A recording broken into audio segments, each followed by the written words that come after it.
எனக்காவது நீங்க ரொம்ப ஸ்ட்ரெஸ்டா, ரொம்ப பதட்டமா இருந்தீங்கன்னா, நீங்க முதல்ல கேட்கிற விஷயம் என்னவா இருக்கும்? டேக் அ டீப் பிரெத் இதானே? அப்போ பிரீத்திங் அப்படிங்கிறது நமக்கு எவ்வளோ இம்பார்ட்டன்ட் இல்லையா? காலங்காத்தால எந்திரிக்கும்போது, இன்னைக்கு நம்ம அலைவா தான் இருக்கோம் அப்படிங்கிறதுக்கான முதல் அடையாளமே நம்ம விடுற மூச்சு தான். அந்த மூச்சு லங்ஸ்ல இருந்து வருது. அப்ப அந்த லங்ஸோட ஃபங்ஷனிங் அப்படிங்கிறது எவ்வளோ இம்பார்ட்டன்ட் இல்லையா? அப்போ நம்ம லங்ஸ் எப்படி வொர்க் பண்ணுது அப்படிங்கிற நாலேட்ஜ் நமக்கு இருக்கிறது அவசியம். லங்ஸ்ல என்னெல்லாம் பிரச்சனைகள் வரலாம், அதுக்கு என்னெல்லாம் சொல்யூஷன் இருக்கு அப்படிங்கிறத தெரிஞ்சுக்கிறது ரொம்ப அவசியம். அதுக்கான ஒரு எபிசோட் தான் இன்னைக்கு.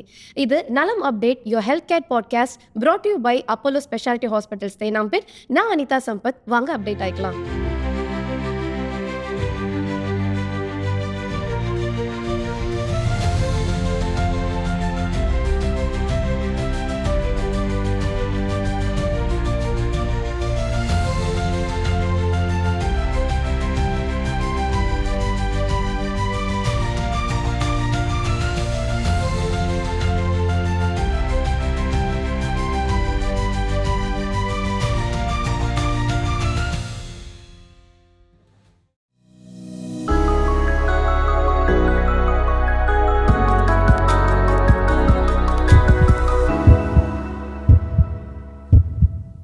இன்னைக்கு நம்ம கூட அப்போலோ ஸ்பெஷாலிட்டி ஹாஸ்பிட்டல்ஸ் தேனாம்பேட்டுடைய senior consultant and clinical head of transplant pulmonology and sleep medicine doctor Srinivas Rajagopal அவர்கள் இருக்காங்க. சார் வணக்கம் சார். வணக்கம். எப்படி இருக்கீங்க சார்? நல்லா இருக்கேன். தேங்க் சார் ரொம்ப சந்தோஷம். இந்த லிஸ்ட் ஆஃப் டாக்டர்ஸ்ல இன்னைக்கு உங்க கூட நாங்க நிறைய விஷயங்கள் பேச போறதுல நீங்க எப்படி ஃபீல் பண்றீங்க சார் நலம் அப்டேட்க்கு வந்து? எக்ஸைட்டட்.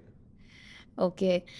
சார் முக்கியமான விஷயம் இந்த பல்மனாலஜி அப்படிங்கிற டிபார்ட்மெண்ட்டே ரொம்ப முக்கியமான ஒரு விஷயமா இருக்கு. அண்ட் லங்ஸோட ஹெல்த்தை நம்ம பார்த்துக்க வேண்டியது ரொம்ப இம்பார்ட்டண்ட்டாக இருக்கு.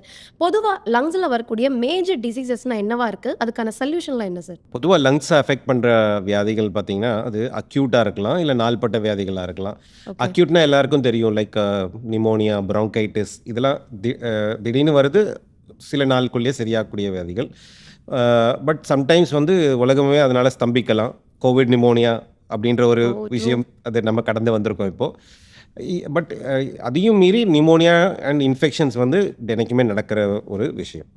அதே மாதிரி வைரல் இன்ஃபெக்ஷன்ஸ், பாக்டீரியல் இன்ஃபெக்ஷன்ஸ் தவிர மற்ற இன்ஃபெக்ஷன்ஸ், டியூபர்குலோசிஸ் இது வருஷக்கணக்காக நம்ம வந்து ஒரு ஆஸ் அ கண்ட்ரி நம்ம ஒரு சண்டை போட்டு இப்போது ஸ்லைட்லி வின்னிங் சைடில் இருக்கிற ஒரு டிசீஸ். நாள்பட்ட வியாதிகள் அப்படின்னு பார்த்தீங்கன்னா, அது நிறையா டிஃப்ரெண்ட் டைப் ஆஃப் வியாதிகள் இருக்குது. எல்லாருக்குமே தெரிஞ்ச வியாதி ஆஸ்மா அப்படிங்கிற ஒரு வியாதி காமன். இது வந்து நுரையீரலில் ஒரு அலர்ஜிக்கான ஒரு வியாதி. இதை தவிர நம்மளுக்கு ஸ்மோக் அண்ட் டஸ்ட் எக்ஸ்போஷர் ஆகிற நாள்பட்ட வியாதிகள் உண்டு. அது வந்து க்ரானிக் அப்ஸ்ட்ரக்டிவ் பல்மனரி டிசீஸ் அப்படின்னு சொல்லுவோம்.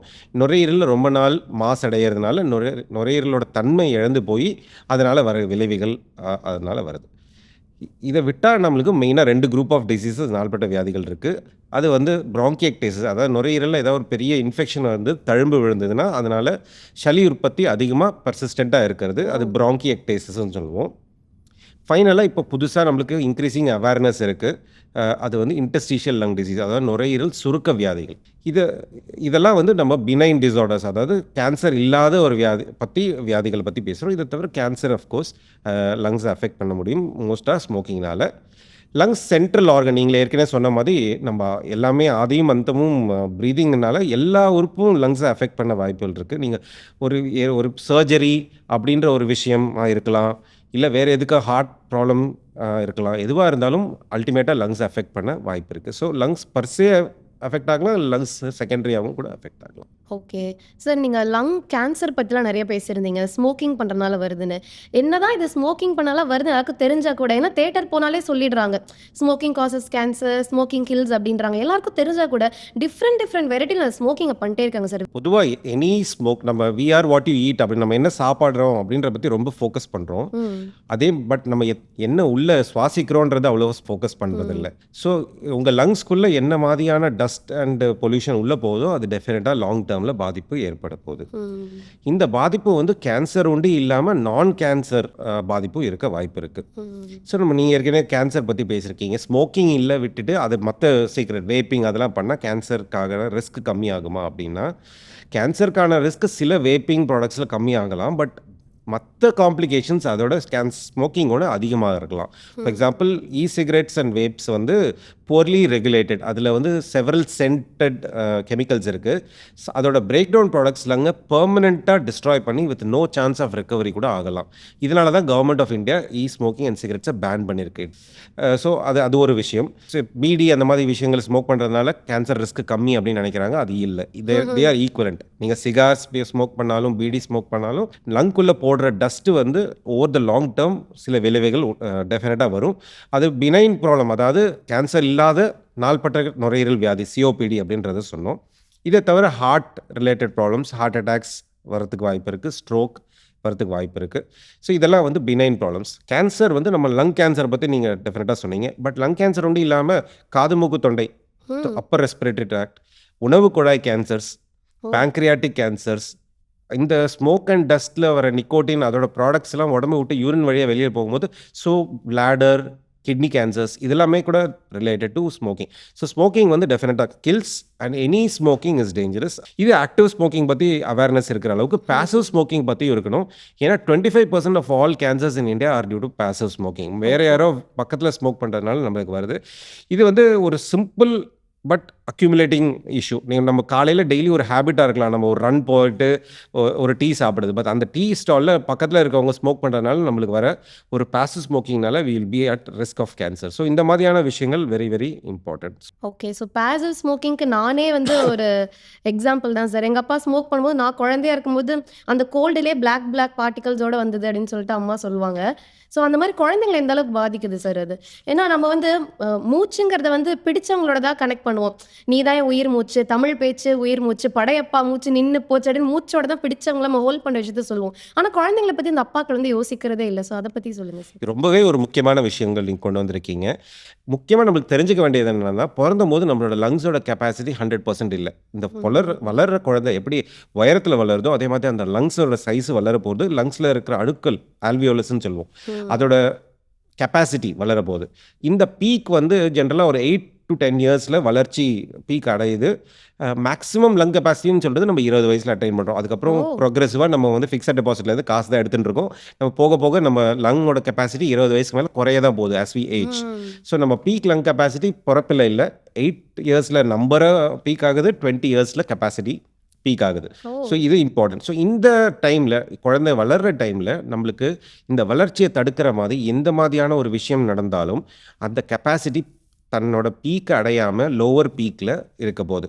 ஃபார் எக்ஸாம்பிள், வளர்கிற வயசில் ஒரு மேஜர் இன்ஃபெக்ஷன் ஆகுது, இல்லை வளர்கிற வயசில் க்ரானிக்காக exposure to smoking, paternal smoking, இல்லை வீட்டில் விறகடுப்பு யூஸ் பண்ணுறாங்க, இந்த மாதிரியான எக்ஸ்போஷர்ஸ் இருக்கும் போது அந்த பீக் லெட்ஸே 100%ஓட ஒரு 50%க்கு தான் பீக் அட்டைன் ஆகுதுன்னா அந்த 50%லேருந்து தான் வாழ்க்கை ஃபுல்லாக அவங்களோட லங் கெப்பாசிட்டி கம்மியாக போகுது.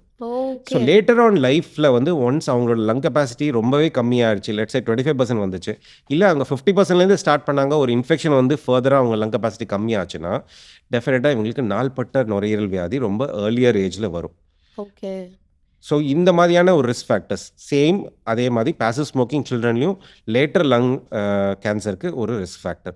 சார் நிறைய பேர் ஆல்ரெடி வந்து ஸ்மோக் பண்ணியிருப்பாங்க, இப்போ வந்து அதெல்லாம் குவிட் பண்ணியிருப்பாங்க. இனிமேல் என்னோட லங்ஸை நான் கிளென்ஸ் பண்ணி வச்சுக்கணும்னா அவங்க என்ன மாதிரிலாம் விஷயங்கள் பண்ணலாம் சார்? ஸோ இனிமேல் அவங்க லங்ஸை கிளென்ஸ் பண்ணுறதுக்கு அவங்க ஸ்மோக்கிங் குவிட் பண்ணது தான் சிங்கிள் பிக்கஸ்ட் திங். அண்ட் மேற்கொண்டு not only smoking, passive smoking and indoor and outdoor air பொல்யூஷன்லேருந்து தவிர்த்து இருக்கிறது, ஒரு பேலன்ஸ் டயட் அண்ட் கார்டியோ, இது வந்து பண்ணுறது தான் ரொம்ப இம்பார்ட்டன்ட் திங். ஏற்கனவே நடந்த டேமேஜ் தான், அது அன்ஃபார்ச்சுனேட்லி நம்ம ரிவர்ஸ் பண்ண முடியாது. இப்போ யாருக்காவது ஒருத்தங்களுக்கு காயம் பட்டு தழும்பு வந்ததுன்னா அந்த தழும்பை சரி பண்ண முடியாது, காயத்தை தான் சரி பண்ண முடியும். ஸோ சேம் உங்கள் லங்ஸில் விழுந்த தழும்பை நம்ம சரி பண்ண முடியாது, அதை தான் நம்ம சிஓபிடின்னு சொல்லுவோம். ஸோ அதுக்கு வந்து நீங்கள் எத்தனை நாள் எத்தனை சிகரெட் பிடிச்சிங்கன்றது தான் ரொம்ப இம்பார்ட்டன்ட். ஸோ ஆவரேஜாக ஒரு நாளைக்கு 10 சிகரெட் 20 வருஷம் பிடிச்சிருந்தாங்கன்னா அது சிக்னிஃபிகண்ட் பெர்மனன்ட் டேமேஜ் லங்ஸில் இருக்க 99% பாசிபிலிட்டி இருக்குது. ஸோ அது வந்து எவ்வளோக்கு எவ்வளோ ஏர்லியராக நம்ம அவேர்னஸ்னால ஸ்டாப் பண்ணுறோமோ அதுதான் best way of preventing this and cleansing your lungs. And முக்கியமாக இந்த ஸ்னோரிங் பற்றி பேசியே ஆகணும் சார். இந்த குரட்டை விடக்கூடிய மனிதர்கள் வந்து அவங்களுக்கு இருக்க அந்த ஸ்ட்ரெஸ்ஸு பார்த்தீங்களா சார், பயங்கரமாக ஃபீல் பண்ணுறாங்க. அவங்க எப்போ தான் எனக்கு நிம்மதியான தூக்கம் இருக்கும்னு.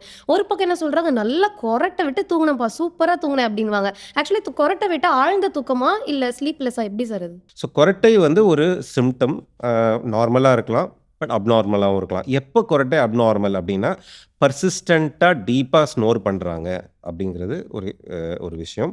2வது அதோட கூட இருக்கிற சிம்டம்ஸ். அதாவது இப்போ கொரட்டை விடுறாங்க, நடுவுல கொரட்டை நின்னு போயி ப்ரீதிங் ஸ்டாப் ஆகி திடீர்னு அப்படின்னு மூச்சு இழுக்கிறாங்க ஓ! அப்படின்னா அது அப்நார்மல். ஓகே. 2வது அவங்க தூக்கம் வந்து அவங்க ஒழுங்கா தூங்குனாலும், அவங்க தூக்கம் பத்தலன்னு ஃபீல் பண்றாங்க. இல்ல ம். அடிக்கடி தூங்கும்போது எழுந்திருக்காங்க. எஸ்பெஷலி யூரின் போறதுக்கு. ம். இல்ல காலையில தூங்கி எழுந்ததுக்கப்புறம் கொஞ்சம் தலைவலி இருக்கு. நான் ஃப்ரெஷ்ஷா இல்ல. என்னால கான்சன்ட்ரேட் பண்ண முடியல. இல்ல திடீர்னு ஒரு டிவி பார்த்துட்டு இருக்கும்போது, ப்ரோகிராம் பார்த்துட்டு இருக்கும்போது திடீர்னு தூங்கிடுறாங்க. அப்படின்னா, இதெல்லாம் வந்து ஒரு ஸ்லீப் ரிலேட்டட் அது கொரட்டை ரிலேட்டட் ஸ்லீப் பத்தல அப்படிங்கிறதுக்கு அறிகுறி. எதனால கொரட்டை வருது அப்படின்னு ஃபர்ஸ்ட் தெரிஞ்சுட்டா இது ஈஸியா புரிஞ்சுக்கலாம். கொரட்டைன்றது உங்களோட அப்பர் ஏர்வே அதாவது காது மூக்கு தொண்டையில எபிக்ளாட்டிஸ் உள்நாக்குன்னு சொல்றோம். அந்த உள்நாக்கு வைப்ரேட் ஆகுறதுனால வருது ஒரு சவுண்ட். இப்போ இந்த உள்நாக்குன்றது நம்ம முழிச்சிட்டு இருக்கும்போது நம்ம இந்த என்டையர் பேசேஜை திறந்து வச்சுட்டு இருக்கோம். இப்போ பிறப்பால இல்லை ஃபேமிலி வம்சம் வழியாக நம்மளோட இந்த பாதை வந்து குறுகி பிறக்கும் போதே குறுகி இருக்குன்னா நம்ம முழிச்சிட்டு இருக்கும்போது திறந்து வச்சுட்டு இருக்கோம். பட் தூங்கிட்டு இருக்கும் போது டெஃபினட்டாக அந்த பாதை சைஸ் குறையுது. ஓ! அப்போ அந்த பாதை சைஸ் குறைஞ்ச பாதை சைஸ் நம்ம தூங்கிட்டு இருக்கும் போதே அது வழியாக நம்ம காற்று உள்ளே இழுக்க பார்க்குறோம். ஏன் தூங்கும் போது நம்ம மூச்சு எடுத்து தான் ஆகணும். தூங்கும் போது மூச்சு எடுக்காமல் இருக்க முடியாது. அப்போ அந்த குறுகின பாதை வழியாக காற்று போகும்போது வர சவுண்டு தான் கொரட்டை. ஓகே. இப்போ இதுவே இவங்களே வந்து ஃபார் எக்ஸாம்பிள் வெயிட் கெயின் ஆயிட்டாங்கன்னா, அந்த பாதை ஃபர்தரா நம்ம கழுத்தில வந்து கொழுப்பு அடையும்போது, இன்னும் அந்த பாதை குறையும்போது, அந்த வைப்ரேஷன், சவுண்ட் இன்னும் அதிகமாகும். அண்ட் முக்கியமா ஏர் பொல்யூஷன் பத்தி பேச வேண்டியது இருக்கு சார். இதுல இன்டோர், அவுட்டோர் நம்ம 2 பிரிச்சுக்கலாம். ஃபர்ஸ்ட்டு அவுட்டோர் ஏர் பொல்யூஷன் பத்தி பேசலாமா சார்? ஸோ அவுட்டோர் ஏர் பொல்யூஷனோட கேபிட்டலே நம்ம தான். அதனால நம்ம நிச்சயமா அத பத்தி பேசணும். அவுட்டோர் ஏர் பொல்யூஷன் எந்த அளவுக்கு ஒரு முக்கியமான ஒரு விஷயம் இந்தியால எஸ்பெஷலி பார்த்தீங்கன்னா, நம்மளுக்கு டாப் 30 மோஸ்ட் பொல்யூட்டட் சிட்டீஸ் அப்படி இந்த வேர்ல்ட்ல கணக்கெடுத்தோம்னா, நம்மளுக்கு 25 அவுட் ஆஃப் த 30 நம்ம கண்ட்ரில இருக்கு. ஓ! அவுட் ஆஃப் தீஸ் 25, 23 வந்து கேஞ்சடிக் பெல்ட்ல இருக்கு. ஏன்னா ஹார்வெஸ்ட் சீசன் முடியும்போது ஸ்டபிள் பர்னிங்கா இருக்கலாம், இல்ல லாட் ஆஃப் கன்ஸ்ட்ரக்ஷனா இருக்கலாம், இல்ல இண்டஸ்ட்ரியல் ஆக்டிவிட்டியா இருக்கலாம், இல்ல ஜஸ்ட் வெஹிகுலர் எக்ஸாஸ்ட்டா இருக்கலாம். இத தான் வந்து அவுட்டோர் ஏர் பொல்யூஷனோட காம்போனன்ட்ஸ் பேசிக்கலி. அப்ப அது அக்யூமுலேட் ஆகுது. அது ஃப்ளஷ் ஆகுறதுக்கு சான்ஸ் இல்லாதபோது, அது அங்கேயே இருந்து எல்லாரும் அத சுவாசிக்கும்போது, it is equal to smoking. Okay sir. Thank you. And முக்கியமா வந்து இன்டோர் ஏர் பொல்யூஷன் பத்தி பேசணும் சார். இப்போனா இப்போ ஒரு பூஜை ரூம் இருக்குன்னு வைங்க சார். அதுல வந்து ஊதுபத்தி ஏத்துறது, சாம்பிராணி போடு இதெல்லாம் பண்ணும்போது மனசுக்கே வந்து ஒரு ஒரு டிவைன் ஃபீலிங்காவும் ஒரு மாரி ஃபுல்ஃபில்டா இருக்கு. மேபி நம்ம வளர்ந்த விதமா இருக்கலாம். பட் இப்போ என்ன சொல்றாங்கன்னா, எந்த வகையிலுமே புகை வந்து நல்லது கிடையாது. அத பண்ண வேணாம் அப்படின்னு டாக்டர் சொல்றாங்க. மனசு ஏத்துக்க மாட்டேங்குது. பட் இருந்தாலும் சயின்டிஃபிக்கா அது எவ்வளோ உண்மைன்னு சொல்லிடுங்க sir. Indoor air pollution, outdoor air pollution அளவுக்கு வெரி வெரி இம்பார்ட்டன்ட். சில விஷயங்கள் நீங்க சொன்னீங்க. லைக் நம்ம சாம்பிராணி யூஸ் பண்றது, அகர்பத்தி யூஸ் பண்றது. இது எஸ்பெஷலி வந்து நம்மளுக்கு ரெஸ்பிரேட்டரி டிசீஸ் வீட்ல யாருக்கா ஆஸ்மா இருந்தது, வீட்ல யாருக்கா அலர்ஜிஸ் இருக்குன்னா, இது ட்ரிகர் பண்ண போகுது. பட் அத மீறி அளவிற்கு மீறி எதுவா இருந்தாலும் அமிர்தமா இருந்தாலும் அது விஷம் தான். ஸோ ஒரு நாளைக்கு டெஃபினட்டா ஒரு 4, 5 சாம்பிராணி போடுறோம், இல்ல 5, 10 அகர்பத்தி கொளுத்துறோம் அப்படின்னா, இதுவே ஒரு 10, 15 வருஷம் பண்ணனா, it is going to cause respiratory diseases. And sir நீங்க ஆஸ்மா பத்தி பேசியிருந்தீங்க. ஆஸ்மாவும், வீசிங்கும் ஒண்ணு நான்லாம் நெனச்சுட்டு இருக்கேன். ஆக்சுவலி வேற வேறயா ஒண்ணா சார் அது? கரெக்ட். வீசிங்ன்றது சிம்ப்டம், ஆஸ்மான்றது வியாதி. ஓ! ஓகே. ஸோ நம்ம நுரையீரல் சிம்ப்டம்ஸ் அப்படின்னு சொன்னீங்கன்னா, இப்போ சில அறிகுறிகள் இருக்கு. ஒண்ணு இருமல். இருமல் இருந்தா எல்லாருக்கும் லங்ஸ் ப்ராப்ளம் இருக்குன்னு தெரியும். சளி வந்தா லங்ஸ் ப்ராப்ளம்னு தெரியும். மூச்சு வாங்குனா லங்ஸ் ப்ராப்ளமா இருக்கலாம், ஹார்ட் ப்ராப்ளமா இருக்கலாம். நெஞ்சு வலி வந்தாலும் ஹார்ட் ப்ராப்ளமா இருக்கலாம், லங்ஸ் ப்ராப்ளமா இருக்கலாம். சளியில ரத்தம் வந்தா டெஃபினட்டா லங்ஸ் ப்ராப்ளமா இருக்கலாம். அதே மாதிரி சுவாசிக்கும்போது கொயின்னு உள்ளுக்குள்ள விசில் சவுண்ட் வந்ததுன்னா, அது வீசிங்ன்னு சொல்லுவோம். ஓ! வீசிங் இருந்துச்சுன்னா, அது முக்காவாசி லங்ஸ் ப்ராப்ளமா தான் இருக்க வாய்ப்புகள் இருக்கு. பட் சம்டைம்ஸ் ஹார்ட் ப்ராப்ளம்னாலயும் இருக்கலாம். ஸோ வீசிங்ன்றது ஃபர்ஸ்ட்டு மூச்சு வாங்குறது கிடையாது. வீசிங்ன்றது நம்ம மூச்சு எடுக்கும்போது கொயின்னு சத்தம் வருது. விசிலிங் சவுண்ட் தான் வீசிங். இது நெறைய பேர் கன்ஃப்யூஸ் பண்ணிப்பாங்க. மூச்சு எடுக்கிறதும் வீசிங்கும் சேம் அப்படின்னு நெனச்சுப்பாங்க. இந்த சத்தம் எதனால வருது அப்படின்னா, நுரையீரலுக்கு போற டியூப்ஸ் இருக்கு. அந்த டியூப் வந்து சின்னதா குறுகும்போது, காத்து அது வழியா ஃப்ளோ பண்ணும்போது டர்புலன்ஸ்னால வர சவுண்டு. ஆப்வியஸ்லி அப்போ எதனால நுரையீரல் போற டியூப் குறுகுதோ, அதனால இந்த சவுண்ட் வரலாம். இது ஆஸ்மானால இருக்கலாம். இல்ல நாள்பட்ட நுரையீரல் வியாதி சிஓபிடினால இருக்கலாம். பட் சம்டைம்ஸ் டோட்டலி அன்ரிலேட்டட் காரணங்களா இருக்கலாம். ஃபார் எக்ஸாம்பிள் ஒரு சின்ன குழந்தை ஏதோ காயின் ஏதோ விளையாடும்போது வாயில போட்டுட்டு லங்ஸ்குள்ள போயிடுச்சுன்னா, அப்போ வீசிங் வரலாம். ஓகே. இதே மாதிரி அந்த சின்ன குழந்தைக்கு ரெஸ்பிரேட்டரி வைரல் இன்ஃபெக்ஷன் இருந்தது அப்படின்னாலும் அந்த டைமில் வீசிங் வரலாம். வயசானவங்களுக்கும் சிவியர் ரெஸ்பிரேட்டரி இன்ஃபெக்ஷன் இருந்ததுன்னா டெஃபினட்டாக வீசிங் வரலாம். ஃபைனலாக ஹார்ட்டில் வந்து ப்ராப்ளம் இருந்து, ஹார்ட் பம்பிங்கில் ப்ராப்ளம் இருந்து, லங்ஸை சுற்றி வர கொஞ்சம் ஃப்ளூயிட் அக்யூமுலேட் இருந்தாலும் வீசிங் வரலாம். ஸோ வீசிங்கிறது அறிகுறி. ஆஸ்மான்றது வியாதி. ஆஸ்மான்றது நுரையீரல் போகிற பாதையில் அலர்ஜி இருக்கிறதுனால அந்த பாதை குறுகிறதுனால வர வியாதி. ஆஸ்மான்றது ரொம்பவே காமனான ஒரு ப்ராப்ளம். 8-10% ஆஃப் த பாப்புலேஷனில் இருக்குது. டிப்பிக்கலாக 6 இயர்ஸ் ஏஜ் குரூப்பில் ஆரம்பிக்கும். And it's a chronic disease. அதாவது எப்பயுமே இருக்கும்னு அவசியம் இல்லை, பட் வந்துட்டு போகும். அலர்ஜின்றது எப்பயுமே இருக்கும். ஓகே. அண்ட் கிட்ஸுக்கு இந்த மாதிரி இருமல் இருந்தா கூட அவங்களே போய் ஏதோ ஒரு மெடிசன் எடுத்து வந்து குடுத்துடுறாங்க. அது எந்த அளவுக்கு டேஞ்சரஸா இருக்கு? ஸோ கிட்ஸுக்கு டெஃபினட்டாக காஃப் சிரப் கொடுக்கக்கூடாது. ரீசெண்டாக ஐ திங்க் கவர்மெண்ட்டும் இதை வந்து ப்ரொப்போஸ் பண்ணியிருக்காங்க தட் கிட்ஸுக்கு காஃப் சிரப் பேன் பண்ணணும் அப்படின்ட்டு. நம்ம ரீசெண்டாக பேப்பரில் பார்த்துருப்போம். காஃப் சிரப்பை தேவையில்லாமல் கிட்ஸ் எஸ்பெஷலி ரொம்ப சின்ன குழந்தைங்களுக்கு கொடுத்து அவங்களுக்கு கிட்னி பாதிப்பு வர்றது காஃப் சிரப்னால அப்படின்றது. ஸோ காஃப் வந்து ரொம்ப காமன் இந்த கம்யூனிட்டி. நம்மளுக்கு வைரல் இன்ஃபெக்ஷன் உடம்பு இருக்க ரெஸ்பிரேட்டரி லங்ஸை அஃபெக்ட் பண்ணும்போது இரும்பி அதை வெளியில் அனுப்புறதுக்கு உடம்போட ரெஸ்பான்ஸ். ஸோ 1-2 வாரத்தில் காஃப் இருக்கும்போது இதுக்கு நம்ம தேவையில்லாத மருந்தெல்லாம் அவாய்ட் பண்ணலாம். நம்ம ஜஸ்ட்டு ப்ராப்பராக steam inhalation, good ventilation, avoiding further exposures and symptomatic management இருந்தால் போதும். இதில் முக்கால்வாசி பேருக்கு ஒரு 5-7 நாளில் நிச்சயமாக சரியாயிடும். மருந்து எடுக்கணும்னு அவசியம் இல்லை. அண்ட் இதை வந்து ஒரு 2 வீக்ஸ் மேலே இரும்பல் சளி இருந்தால் டெஃபினட்டாக ஒரு லங்ஸ் ஸ்பெஷலிஸ்ட்டை பாருங்கள். அண்ட் டாக்டர், இப்போ நான் இருக்கேன். என்னோட லங்ஸ் வந்து ஹெல்த்தியா தான் இருக்கா இல்லையா நானே ஒரு செல்ஃப் டெஸ்ட் எடுத்துக்கணும்னா என்ன மாதிரி பண்ணலாம்? பலூன் ஊதலாம் பார்ட்டியில். ஓகே. கேண்டில்ஸ் எல்லாம் கொளுத்தி கேண்டில்ஸை ஊதலாம். ஸோ லங் பவர்ன்றது நம்மளோட எவ்வளோக்கு எவ்வளோ காற்று லங்ஸ்லேருந்து வெளியில் வர முடியும், எவ்வளோக்கு எவ்வளோ நீங்கள் உள்ளே இழுக்க முடியும். ஸோ உள்ளே இழுத்தா தான் வெளியில் அனுப்ப முடியும். ஸோ அதுக்கு வந்து balloon blowing is the simplest. நீங்கள் ஒழுங்காக பலூனை ப்ளோ பண்ண முடியலன்னா டெஃபினட்டாக உங்கள் லங் கெப்பாசிட்டி கம்மியாக இருக்குது. அதே மாதிரி ஒரு 6 அடியிலேருந்து ஒரு கேண்டில் உங்களால் ப்ளோ பண்ண முடியல அப்படின்னா டெஃபினட்டாக உங்கள் லங் பவர் கம்மியாக இருக்குது. ஸோ ஒரு நல்ல awareness of your respiration, control of your breath டெஃபினட்டாக இது வந்து அசோசியேட்டட் வித் ஹெல்த் குவாலிட்டிஸ். அதாவது நம்ம ஓகே. இதை பற்றி நீங்கள் அவேர்னஸ் ஏற்கனவே கொண்டு வந்தீங்கன்னா உங்களுக்கு செவரல் ஹெல்த் பிஹேவியர்ஸ் பற்றி அவேர்னஸ் இருக்கும் ஆல்ரெடி. அந்த அவேர்னஸ் இருக்கும் போதே உங்களோட லாங்ஜிவிட்டி இன்க்ரீஸ் ஆகுது. 2வது, உங்கள் higher the lung capacity more your survival. இது வந்து லாங் டேர்ம் நோன். 50 வருஷமாக நம்மளுக்கு தெரியும். எவ்வளோக்கு எவ்வளோ உங்கள் லங் கெப்பாசிட்டி பெட்டராக இருக்கோ அவ்வளோக்கு எவ்வளோ நம்ம உயிர் வாழ வாய்ப்பு இருக்குது. ஓகே. அப்ப அந்த லங் கெப்பாசிட்டி வந்து இன்க்ரீஸ் பண்றதுக்கு என்ன மாதிரியான எக்ஸர்சைசஸ்லாம் பண்ணலாம் டாக்டர்? ஸோ லங் கெப்பாசிட்டி வந்து ஒரு நீங்கள் உங்கள் அப்பா அம்மா உங்களுக்கு போட்ட எஃப்டி மாதிரி. அது பிறப்பால் டிட்டர்மைன் பண்ணது. நம்மளால் அன்ஃபார்ச்சுனேட்லி இன்க்ரீஸ் பண்ண முடியாது. இப்போ நான் எதுவும் வந்து ஃபிட்னஸ்லாம் பண்றது மூலமா, பிரீதிங் எக்ஸர்சைஸ், யோகா பண்றது மூலமாலாம் அதை ஹெல்த்தியா வச்சுக்க முடியாது. ஹெல்த்தியாக வச்சுக்க முடியும், ஆனால் இன்க்ரீஸ் பண்ண முடியாது. ஓகே. ஸோ நம்ம லங்ஸ் வந்து நம்ம நார்மலாக வந்து 8-10% கூட யூஸ் பண்ணுறதில்ல. ஓகே. ஸோ நம்ம நார்மலாக ப்ரீத் பண்ணுறோம் அப்படிங்கிறதுல 8% லங்ஸ் கூட நம்ம யூஸ் பண்ணுறதில்ல. இதுவே நீங்கள் வந்து ஒரு 50 மீட்டர்ஸ் ரன் பண்ணுறீங்க, 100 மீட்டர்ஸ் ரன் பண்ணீங்கன்னா ஒரு 30% யூஸ் பண்ணுவீங்க. மேக்ஸிமம் ஒரு 40% கடக்க முடியும். 100% லங்ஸை யாராலுமே யூஸ் பண்ண முடியாது. ஸோ நம்ம டீப் ப்ரீதிங் அண்ட் எக்ஸசைசஸ் பண்ணும்போது நம்ம வந்து வி ஆர் ரெக்ரூட்டிங் லங்ஸ். அதாவது எதெல்லாம் நம்ம யூஸ் பண்ணலையோ அதெல்லாம் நம்ம யூஸ் பண்ணுறோம். அந்த யூஸ் பண்ணுற டைமில் அந்த யூஸ் பண்ணுறதை ஹோன் பண்ணுறோம் இல்லையா? ஸோ அப்போ அதை நம்ம ஆக்டிவாக வச்சுருக்கோம் and we are keeping it healthy. So இந்த விதத்தில் டெஃபினட்டாக இருக்கிறத நம்ம பாதுகாத்துக்க முடியும். ஓகே. சில பேருக்கு பிரீத் பொதுவாகவே ஒரு ஷார்ட்னஸ் ஆஃப் பிரீத் இருக்கும். சின்ன சின்னதாக தான் பிரீத் பண்ணுவாங்க. அது ஏதாவது அப்நார்மலான விஷயமா இல்லை கேஷுவலா சார் அது? ஸோ ஸ்மால் பிரெத்ஸ் எடுக்கிறது வந்து ஒரு அலாங் வித் பர்சனாலிட்டி ட்ரைட்ஸ் வந்து ரொம்ப காமன். இதை நம்ம ஈஸியாக ரீட்ரெயின் பண்ணிக்கலாம்.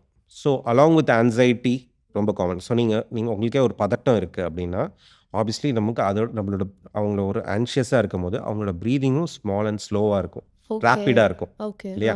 So it works both ways. நம்ம வந்து ஒரு பிரெயினை ட்ரெயின் பண்ணுறது கஷ்டம். But if you do calming and slowing exercises ஆட்டோமேட்டிக்காக உங்கள் தாட்ஸும் ஸ்லோவாக கண்ட்ரோல் உங்கள் கீழே கண்ட்ரோலில் வரும். ஸோ லங்ஸை பொறுத்த வரைக்கும் இது ஒரு ஒரு ரொம்பவே பெக்யூலியர் ஆர்கன். நீங்கள் கண்ட்ரோல் பண்ண முடிஞ்ச ஒரு ஆர்கன். உங்கள் தாட்ஸை கண்ட்ரோல் பண்ண முடியாது, உங்கள் ஹார்ட் ரேட்டை கண்ட்ரோல் பண்ண முடியாது. ஆஃபன் உங்களோட பவல், அதாவது நம்ம சாப்பிடும் போது உங்கள் உணவு குழாயில் எவ்வளோ ஃபாஸ்ட்டாக ஃபுட்டு போகுதுன்றதை உங்களால் கண்ட்ரோல் பண்ண முடியாது. But you can control your breathing. And அந்த கண்ட்ரோல் பண்ணும்போது உங்களோட தாட்ஸ் கண்ட்ரோல் ஆகும், உங்கள் ஹார்ட் பீட் கண்ட்ரோல் ஆக போது, உங்கள் ரேட் ஆஃப் ப்ரீதிங் கண்ட்ரோல் ஆகும்போது உங்கள் படபடப்பு, உங்களோட ஹார்ட் பீட் கண்ட்ரோல் ஆக போகுது. And this is the basis of all mindfulness, breathing, yoga and other things. Sir, என்னோட ரிலேட்டிவ் தாத்தா ஒருத்தருக்கு வந்து இந்த மாதிரி டியூபர்குலோசிஸ் இருந்துச்சு சார். அந்த டிபிக்கு அப்புறம் அவர் வந்து மெடிசன் போட்ட அப்புறம் அவருக்கு ஐசைட் வந்து டோட்டலாக போயிருச்சு. ஒரு ஸ்டிக் வச்சு தான் வாக் பண்ணிட்டு இருந்தாரு. ரீசெண்டாக அவர் விசிட் பண்ணுறதுக்காக போயிருந்தேன். நல்லா பார்க்குறாரு, நல்லா பேசுகிறார், எல்லாமே பண்ணுறாரு. எப்படி சார் அந்த மெடிசனுக்கு எப்படி கண்ணு போயிட்டு திரும்பி வருமா சார் ஐசைட்? ஸோ இதில் 2 விஷயம் ரொம்ப இம்பார்ட்டன்ட். ஒன்று வந்து நம்ம சாப்பிட்ற எந்த ஒரு மருந்தாலையும் சைடு எஃபெக்ட் இருக்க வாய்ப்பு இருக்குது. அண்ட் ஒவ்வொரு மருந்துக்கும் ஒவ்வொரு பெக்யூலியர் சைடு எஃபெக்ட் இருக்கும். ஸோ அதனால் awareness important. So TB medications especially நம்ம அதில் 4 மாத்திரை இருக்குது. ஒவ்வொரு மாத்திரைக்கும் ஒவ்வொரு சைடு எஃபெக்ட். இதில் எத்தாம்பியூட்டால்ன்ற ஒரு மருந்தில் இட் இஸ் நோன் தட் அவங்களுக்கு அஃபெக்ட் ஆக வாய்ப்பு ஓ! இருக்குது. இந்த அவேர்னஸ் ஏன் இம்பார்ட்டன்ட் டாக்டர் அப்படின்னு கேட்டிங்கன்னா, நம்மளுக்கு ஆரம்ப கட்டத்தில் நம்ம எதர் நம்ம ஸ்க்ரீன் பண்ணுறோம் அவங்களுக்கு அந்த பிரச்சனை இருக்கோ, இல்லை அவங்க உடனே நம்மளுக்கு சொல்லி நம்ம அந்த மருந்து நிறுத்தினா இது கம்ப்ளீட்லி குணமாகக்கூடிய ஒரு ப்ராப்ளம். ஓகே. இதுவே நம்ம அதை கண்டுபிடிக்கிறதுக்கு லேட் ஆச்சு, அவங்க அது மீறி அந்த மாத்திரை சாப்பிட்டுட்டே இருந்தாங்கன்னா அந்த டேமேஜ் வந்து பெர்மனெண்ட்டாக கூட ஆகலாம். ஓகே. ஸோ எந்த மெடிசனுக்கும் ஒரு நல்ல விஷயம் இருக்கும், ஒரு கெட்ட விஷயம் இருக்கும். அந்த அவேர்னஸ் இருக்கிறது இம்பார்ட்டன்ட். சைடு எஃபெக்ட்னால நம்ம மருந்து அவாய்ட் பண்ணக்கூடாது. நம்ம எதுக்காக மருந்து எடுத்தோன்றது ஒரு பிரைமரி விஷயம். டியூபர்குலோசிஸ் இருந்ததுனால மருந்து எடுத்தோம். டியூபர்குலோசிஸ்னால இன்னும் பெரிய பாதிப்பு இருக்க வாய்ப்பு இருக்குது. டெஃபினட்டாக இந்த மருந்து முக்கால்வாசி பேரில் சேஃப் தான். சில பேருக்கு சைடு எஃபெக்ட் வரும். அந்த சைடு எஃபெக்ட்ஸை நம்ம டெஸ்டிங் மூலியமாவோ இல்லை அவேர்னஸ் மூலியமாவோ ஈஸியாக தவிர்க்கலாம். Okay. And sir progressive lung diseases பத்தி பேசலாமா சார்? ப்ரொக்ரெசிவ் லங் டிசீஸ்னா சில காரணத்தினால நுரையீரல் வியாதி வேர்சன் ஆகிறது, நாள்படும் போது அதிகமாகிறது. இது வந்து எல்லா டிசீசஸ்லையும் நடக்காது. ஃபார்ச்சுனேட்லி நம்ம கண்டுபிடிச்சா நிறையா வியாதிகளில் எஸ்பெஷலி இன்ஃபெக்ஷஸ் டிசீஸை ஸ்டாப் பண்ண முடியும், கம்ப்ளீட்லி குணமெடுக்க முடியும். பட் சில வியாதிகள், ஃபார் எக்ஸாம்பிள் நம்ம ஆஸ்மா பற்றி பேசினோம், அலர்ஜி அப்படின்றது. அலர்ஜின்றது க்ரானிக் டிசீஸ். பட் அலர்ஜியை நம்ம கண்ட்ரோல் பண்ண முடியும். எப்படி நம்ம சுகர் பிபியை கண்ட்ரோல் பண்ண முடியுமோ அதே மாதிரி அலர்ஜியை கண்ட்ரோல் பண்ண முடியும். So it is not a progressive disease. Okay. But சில விஷயங்கள் ப்ரோக்ரெசிவ். ஃபார் எக்ஸாம்பிள் சில பேர் ஸ்மோக்கிங்னால அவங்களுக்கு நாள்பட்ட நுரையீரல் வியாதி வருது. அவங்க கண்டினியூ பண்ணுறாங்க ஸ்மோக் பண்ணுறதுக்கு, இல்லை ஏர் பொல்யூஷனால் அவங்களுக்கு லங்ஸ் பாதிப்பு இருக்குது அப்படின்ற போது அந்த லங்ஸோட கெப்பாசிட்டி ஃபர்தராக கம்மியாக போகுது. இது especially a big problem in நுரையீரல் சுருக்க வியாதி. நம்மளுக்கு இந்த நுரையீரல் சுருக்கம் 400 செப்பரேட் காரணத்தினால நடக்கலாம். அந்த காரணங்களில் வந்து கண்டினியூ ஆகலாம். நம்ம அவேர்னஸ் வரத்துக்கு முன்னாடியே ரொம்ப சிவியராகவும் ஆகலாம். அதுக்கு ட்ரீட்மெண்ட்ஸ் இருந்தாலும் அதை கம்ப்ளீட்லி அரெஸ்ட் பண்ணுற ட்ரீட்மெண்ட்ஸ் நிறைய கட்டத்தில் இல்லை. அப்போது அந்த டிசீஸ் வந்து ப்ரோக்ரெசிவாக வேர்சன் ஆகலாம். லங் கெப்பாசிட்டி கம்ப்ளீட்லி ஃபெயில் ஆகலாம். இப்போ லங் கெப்பாசிட்டி வந்து ஒரு 10 to 15% வந்து நார்மலாக இருக்கும் போது அந்த லங்ஸ் வந்து நம்மளுக்கு தேவையான அளவுக்கு ஆக்சிஜனை ரத்தத்தில் கலக்க முடியாது, கார்பன் டை ஆக்சைடை வெளியில் எடுக்க முடியாது. அப்போ அதை நம்ம லங்ஸ் ஃபெயிலியர் அப்படின்னு சொல்லுவோம். அந்த டைமில் யூஸ்வலாக எப்படி நம்ம பேஷண்ட்டை ட்ரீட் பண்ணுவோம் அப்படின்னா, ஆக்சிஜன் வந்து எப்பயுமே அவங்க உபயோகப்படுத்துகிற மாதிரி இருக்கும். எக்ஸ்ட்ரா ஆக்சிஜன் கொடுத்தா தான் அவங்க லங்ஸ் வந்து அந்த ஆக்சிஜனை ரத்தத்தில் கலக்க முடியும். ஓகே. அந்த லங் கெப்பாசிட்டி ஃபர்தராக ரெடியூஸ் ஆகும்போது ஒரு கட்டத்தில் நம்மளுக்கு லங்ஸ் வந்து ஒரு 5 to 10% கூட வேலை செய்யலைன்னா நம்ம என்ன தான் வென்டிலேட்டரில் போட்டாலும் அந்த லங்ஸ் வந்து ரத்தத்தில் ஆக்சிஜனை கலக்க முடியாது. அப்போ நம்ம ஆர்டிஃபிஷியல் லங்ஸ், எக்போ கருவி அந்த மாதிரி சில விஷயங்களை பயன்படுத்த வேண்டியதாக இருக்கும் உயிர் காப்பாற்றுறதுக்கு.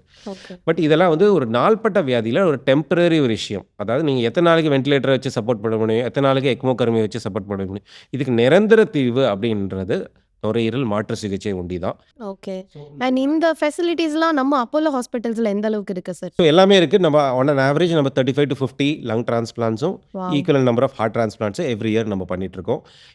இந்தியாவை பொறுத்த வரைக்கும் on an average year 150 to 200 lung transplants வரைக்கும் த்ரூ அவுட் இந்தியா நடக்குது.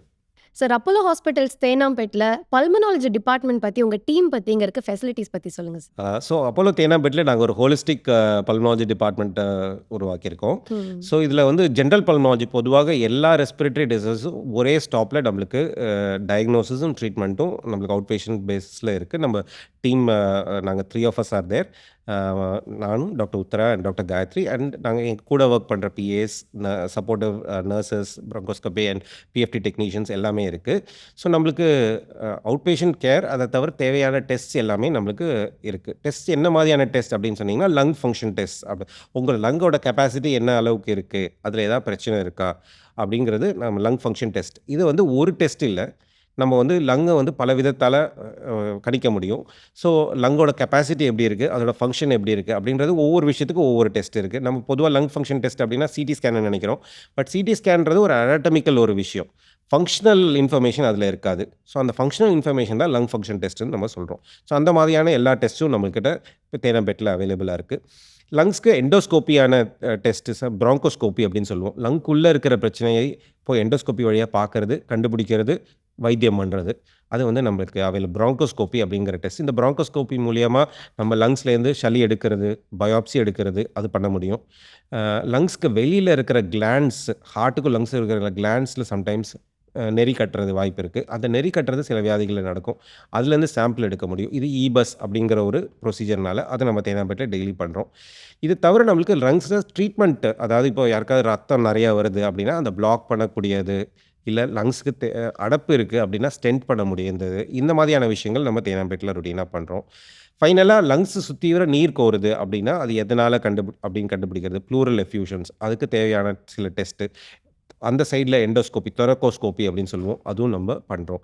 ஸோ இந்த மாதிரி ஹோலிஸ்டிக்காக நம்ம லங் டிசீசஸ் பொறுத்த வரைக்கும் நம்ம வச்சுருக்கோம்.